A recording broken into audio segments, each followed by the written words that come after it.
I think success is something that's really personal.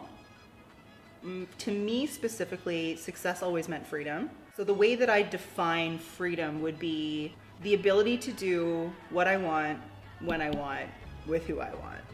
And I think that unfortunately we live in a world, or maybe fortunately, we live in a world where in some situations that takes money, right? If I want to, have certain experiences or do certain things, or, I put something on my vision board that like is, a reach, a lot of the time in order for me to be able to accomplish that, that would mean money or resources of some sort. But the other thing too that I think a lot of people underestimate is the power of relationships. So yes, you need a certain amount of money, or you need like the ability to buy yourself a certain amount of freedom. But at the same time too, there's also an element of relationships that can help you get there faster. So I think that it really becomes more twofold. Freedom for me though, I think a lot of it has come down to buying back time. If I want to do what I want, when I want, with who I want, I have to have the time freedom in order to do that.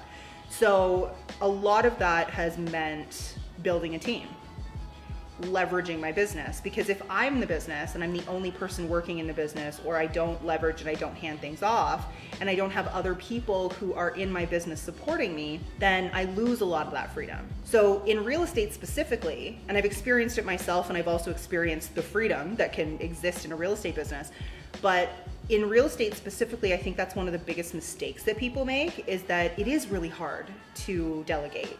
It's really hard to leverage and automate and get things off your plate, because the first thing that comes up is no one's gonna do it as well as I am. No one's gonna care as much as I am. This business is my baby. I am this business.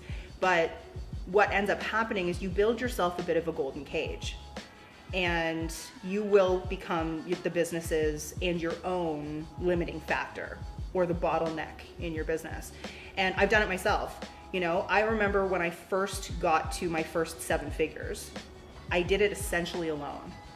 I have never been more unhappy. I've never been more stressed out, more unhappy. My phone would ring. I would hand my phone to my husband and cry and say, you need to answer this. I literally can't give any more of myself to another human being right now. And I think that that's really important to remember, that burnout is also laziness, right? If you're not willing to automate, if you're not willing to do the work to buy back the time, then you end up in a situation where you've built yourself something that you can't get out of, right? So part of freedom is also being able to let go and trust. And being able to build trust is more about you than it is about the person that you're trying to trust, right? So all in all, I would say success is very personal, but it's also a matter of trusting people, letting go, and looking at how you can build the life that you want, as opposed to building just a bigger business for the sake of building a bigger business. Success for me was when I looked at other people who I thought I was supposed to be like, influencers, business owners, they were larger than life. And I'm just me, little me, right? And so I really thought that I had to be extroverted. I had to be this person who was, the life of the party. I joke about this a lot, but I'm the kind of person who, like Eve, my husband, is the life of the party. He's extroverted, and sometimes when we go to the grocery store, I'll say, we got to get in and out. Don't make friends in this grocery store today, okay? We're going in, we're gonna buy bananas, and we're gonna leave, and we're not gonna talk to anyone for 20 minutes, all right? I'm a homebody, I'm introverted, and I really thought that I had to be someone else. Not true. The real truth is that I just had to figure out what was gonna work better for me.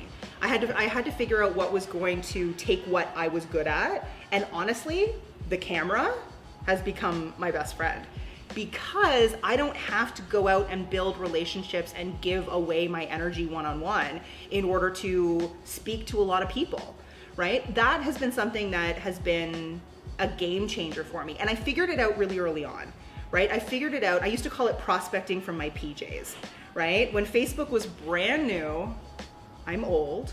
So when Facebook was brand new, I used to just sit behind my computer and talk to people.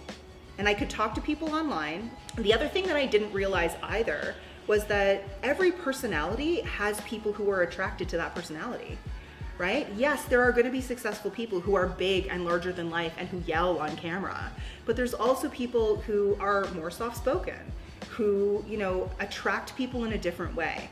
And I think that that was something that really changed the game for me, was understanding that I got to build audience, tribe, business in a way that was me and that felt good to me, and I didn't have to pretend or try to be something that didn't feel authentic or didn't feel like me, right? So there's people out there for everybody, and you don't need 1 million people, right? Like and I say this a lot, I would rather have 1,000 people who absolutely love me than have 1 million people who kind of like me.